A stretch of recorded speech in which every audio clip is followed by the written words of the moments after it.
Welcome to Tathastu institute of civil services. Current से static programme में आज हम जो टॉपिक डिस्कस करेंगे वो है टार्डिग्रेड्स के ऊपर। इन्वायरमेंट का ये टॉपिक इसलिए इंपॉर्टेंट है क्योंकि प्रीलिम्स और मेंस दोनों पर इस पर क्वेश्चन आता है। टार्डिग्रेड्स बायोडाइवर्सिटी के टॉपिक के लिए बहुत इंपॉर्टेंट है। साथ ही में करंट अफेयर्स में भी ये चर्चित रहा है, जहां पे न्यूज कोट करी गई है कि if tardigrades crowd sourced their remarkable genes can humans. इसका मतलब यह है कि अगर टार्डिग्रेड्स इन्वायरमेंट से अपनी जीन्स को अडॉप्ट कर सकते हैं, अडेप्ट कर सकते हैं, तो क्या ह्यूमंस भी अडेप्ट कर सकते हैं? इन्वायरमेंट से कोई जीन्स ले सकता है क्या? तो इसके बारे में हम थोड़ी सी डिस्कशन करेंगे। पहले देखते हैं कि आज के इस सेशन में हम क्या क्या डिस्कस करने वाले हैं। सबसे पहले हम देखेंगे कि अलग अलग फीचर्स क्या है टार्डिग्रेड्स के। उसके बाद हम एक प्रोसेस समझेंगे क्रिप्टोबायोसिस, जो टार्डिग्रेड्स को हेल्प करता है अपनी लाइफ को सस्टेन करने के लिए। लास्ट में उसकी एप्लीकेशन देखेंगे और हर बार की तरह जो मेंस के लिए आपके लिए क्वेश्चन आए हैं जिससे आपकी क्लैरिटी हम समझ पाए। जिन लोगों को अभी तक नहीं समझ में आया कि टार्डिग्रेड होता क्या है, टार्डिग्रेड एक बहुत ही छोटा माइक्रो ऑर्गेनिज्म है। इस तरीके से दिखने वाला है, बहुत ही छोटा, कुछ 1 मिलीमीटर के बराबर का वो ऑर्गेनिज्म है और इस तरीके का कुछ दिखता है। टार्डिग्रेड अगर आपको मैं और अच्छे से समझा पाऊं तो ये डायमेंशन है, कितना होता है 1 मिलीमीटर की। ये आपकी हाथ का जूम्ड इन एक फिंगर के अंदर जो ये ग्रूव्स होते हैं, जो रेखाएं होती हैं, जो लाइंस होती हैं, ग्रूव्स होती हैं, ये वो जूम्ड इन पिक्चर है और उसके ऊपर एक टार्डिग्रेड बैठा हुआ है। तो इतना छोटा होता है एक टार्डिग्रेड ऑर्गेनिज्म। तो इस टार्डिग्रेड ऑर्गेनिज्म के बारे में कुछ फीचर समझते हैं। टार्डिग्रेड के दूसरा नाम वाटर बेयर्स या मॉस पिगलेट्स भी कहा जाता है। जैसा लिखा है माइक्रोस्कोपिक 8 लेग्ड क्रीचर होता है जो 1 मिलीमीटर के बराबर का होता है। ये अर्थ पे कुछ 600 मिलियन ईयर्स से पाया जा रहा है। ये फर्स्ट ओरिजिनेट 600 मिलियन साल पहले पाया गया था। सबसे इंपॉर्टेंट चीज जो टार्डिग्रेड्स के बारे में है वो ये है कि वो किसी भी एक्सट्रीम कंडीशन में सरवाइव कर सकते हैं। किसी भी एक्सट्रीम कंडीशन में सरवाइव कर सकते हैं, वो एक्सट्रीम एनवायरनमेंट्स में सरवाइव कर सकते हैं। तो इसीलिए उनको बोलते हैं एक्सट्रीमोफाइल्स। एक्सट्रीमोफाइल्स, एक्सट्रीमोफाइल्स का मतलब एक्सट्रीम, फाइल का मतलब लव।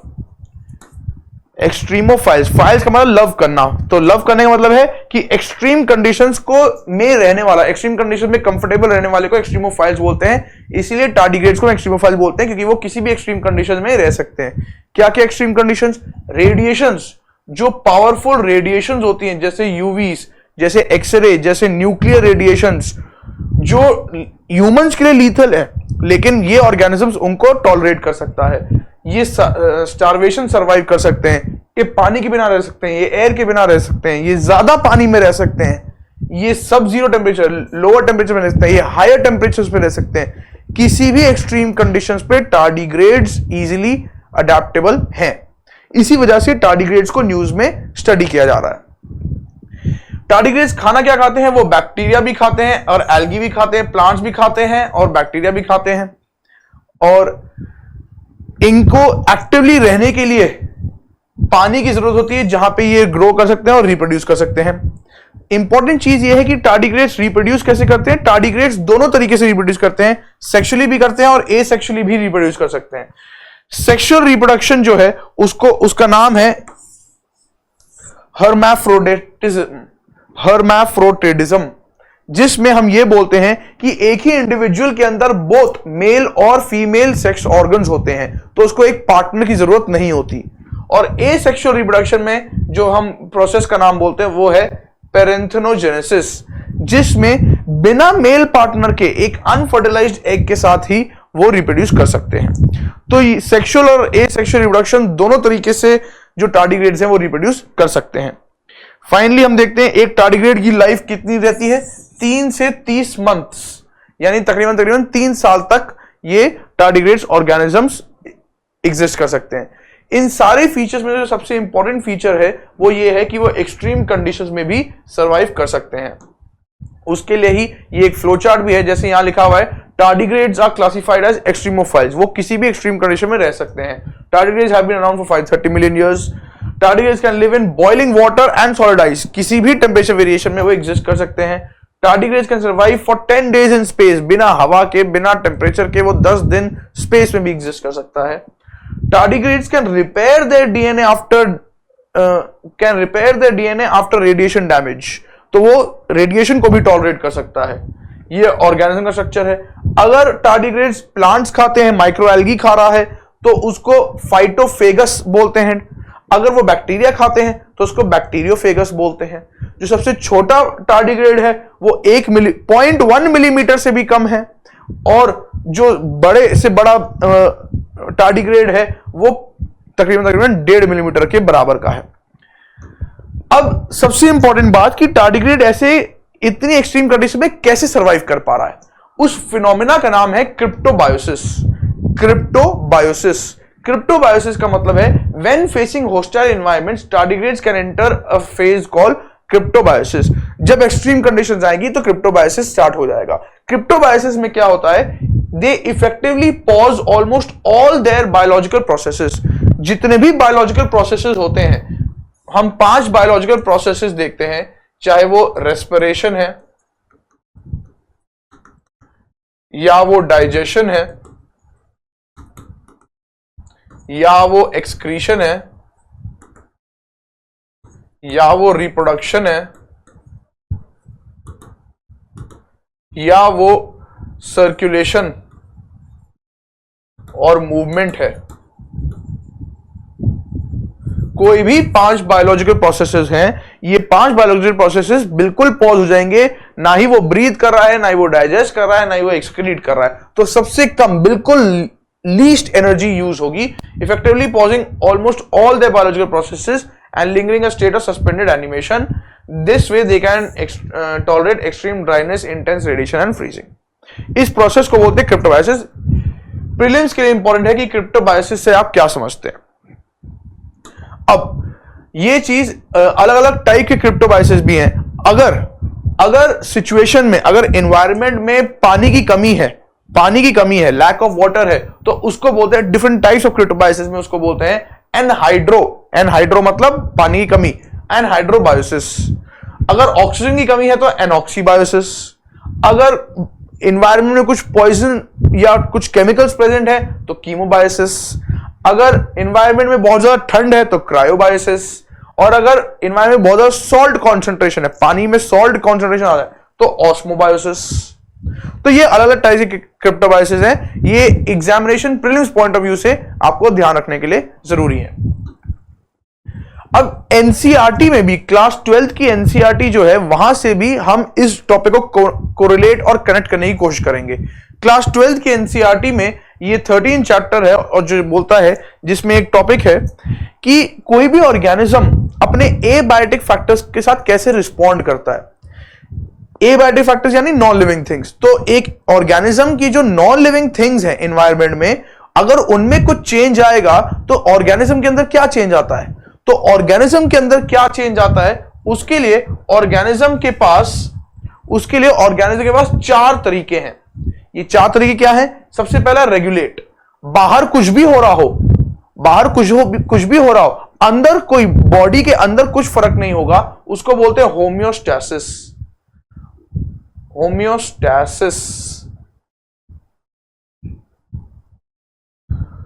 ऐसा इसको बोलते हैं होमियोस्टैसिस, कि बाहर कुछ भी हो रहा हो, अंदर सेम रहेगा।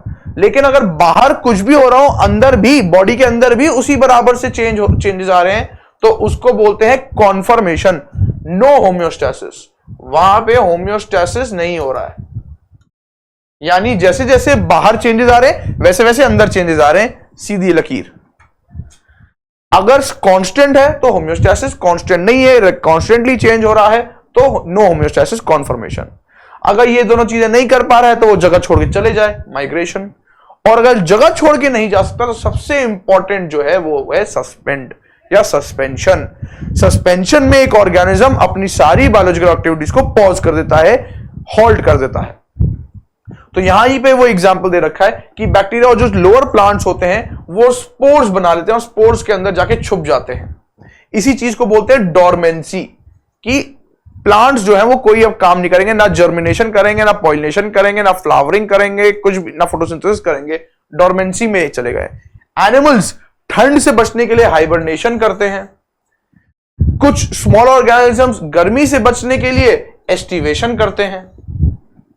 और वैसे ही जो छोटे छोटे इंसेक्ट्स होते हैं वो अपनी एक्टिविटीज को जो पॉज करते हैं उसको बोलते हैं डायापॉज। तो सस्पेंशन के भी कई सारे तरीके हैं। तो सस्पेंशन में सस्पेंशन के अंदर हमने 4 तरीके पढ़े, डोरमेंसी, हाइबरनेशन, एस्टिवेशन और डायापॉज। इन्हीं में एक और आप जोड़ सकते हैं जो एनसीईआरटी में मौजूद नहीं है, और वो है क्या? क्रिप्टोबायोसिस। क्रिप्टोबायोसिस कितने टाइप के होते हैं? इतने टाइप के क्रिप्टोबायोसिस होते हैं। कौन शो करता है? टार्डिग्रेड क्रिप्टोबायोसिस शो करता है। अब सबसे इंपॉर्टेंट और इस डिस्कशन का लास्ट टॉपिक जो है वो ये है कि न्यूज में या साइंटिस्ट टार्डिग्रेड्स को क्यों स्टडी कर रहे हैं। टार्डिग्रेड्स को स्टडी इसलिए किया जा रहा है क्योंकि टार्डिग्रेड्स के अंदर कुछ ऐसे प्रोटीन्स पाए जाते हैं जो बहुत ही फ्लेक्सिबल बॉडीज के होते हैं। ये प्रोटीन्स की कोई एक डेफिनेट स्ट्रक्चर नहीं है, डोंट हैव इंट्रिंसिक स्ट्रक्चर, इसलिए इन प्रोटीन्स का नाम भी दे रखा है इंट्रिंसिकली डिसऑर्डर्ड प्रोटीन्स। इसका मतलब यह है कि इन प्रोटीन्स का कोई स्ट्रक्चर नहीं है तो ये प्रोटीन इजीली मॉडिफाई किया जा सकता है। और अगर इन प्रोटीन्स को मॉडिफाई किया जा सकता है तो साइंटिस्ट ने क्या किया, प्रोटीन्स बनाने के लिए जो जीन्स हैं, टार्डिग्रेड के अंदर जो जीन्स हैं जिसकी वजह से प्रोटीन बन रहा है, उन जीन्स को रेप्लिकेट किया। Scientist recently attempted to synthesise these proteins in other microbes by cloning the underlying genes and transferring them to the latter. यानी पहले जीन्स बनाए, लेबोरेटरी में जीन्स बनाए, उन जीन्स को दूसरे माइक्रो ऑर्गेनिजम्स में डाला, उन दूसरे माइक्रो ऑर्गेनिजम्स के अंदर जब वो जीन्स गए तो उन्होंने भी वही प्रोटीन फिर से बनाया, और जब वो प्रोटीन बनाया तो ये शो किया, ये प्रूव किया that such a method is capable of enhancing the tolerance of the microbes against the desiccation. Desiccation मतलब ड्राई अप होने से बचाने के लिए, पानी की कमी ना हो या इंटेंस गर्मी में वो सूख ना जाए ऑर्गेनिज्म, उससे बचने के लिए ये जीन्स ने हेल्प किया। तो ये एक एप्लीकेशन, ये एक मेथड पता चला जिससे बाकी बायोडाइवर्सिटी को कंजर्व किया जा सकता है। एक और एप्लीकेशन है जिसमें हम देखते हैं टार्डिग्रेड्स के पास एक और जीन है। टार्डिग्रेड्स के पास एक और जीन है जिसका नाम है TRID1। ये जीन रिस्पॉन्सिबल है डीएनए को ठीक करने के लिए। जैसे ही टार्डिग्रेड के ऊपर रेडिएशन आएगी, गामा रेडिएशन आएगी, रेडियो एक्टिव रेडिएशन आएगी, एक्सरे आएगी, तो उसका डीएनए खराब हो जाएगा। डीएनए को ठीक करने के लिए जो जीन रिस्पॉन्सिबल है उसका नाम क्या है? TRID1। वैसे एक और जीन है जिसका नाम है NDUFB8। NDUFB8 इस जीन का मतलब क्या है? ये जीन हेल्प करता है माइटोकॉन्ड्रिया को, जो टार्डिग्रेड के सेल्स के अंदर जो माइटोकॉन्ड्रिया है वो ठीक से फंक्शन करे। तो ये दो जो जीन्स हैं, ये दो जीन्स किसके लिए रिस्पॉन्सिबल है? टार्डिग्रेड एक ऑर्गेनिज्म को एक्सट्रीम कंडीशन में सर्वाइव करवाने के लिए। सर्वाइव कराने के लिए अगर ये दो जीन्स इंपॉर्टेंट है, साइंटिस्ट ने सोचा अगर हम ये जीन्स या इन जीन्स से बनने वाले प्रोटीन्स, ये जीन क्या है जो डीएनए को ठीक करता है, ये जीन क्या है जो माइटोकॉन्ड्रिया को ठीक करता है, इन जीन से जो प्रोटीन बनेगा वो ऑर्गेनिज्म को सस्टेन करने में हेल्प करेगा। अगर ये जीन्स से बनने वाले प्रोटीन को हम बना पाए तो scientists are using biological therapy such as protein vaccines, antibodies and enzymes to treat variety of diseases. If there is a way to stabilize the proteins involved in the above technologies, their biological efficacy can be increased as well. इसका मतलब क्या है? इसका मतलब यह है कि ये सारी जो बायोटेक्नोलॉजी के टूल्स हैं, वैक्सीन बनाना, एंटीबॉडीज बनाना, एंजाइम्स बनाना, जिससे हम डिजीज को ठीक कर सकते हैं, इन सारी टूल्स के अंदर हम प्रोटीन्स का इस्तेमाल करते हैं। कुछ ना कुछ प्रोटीन्स की जरूरत होती है।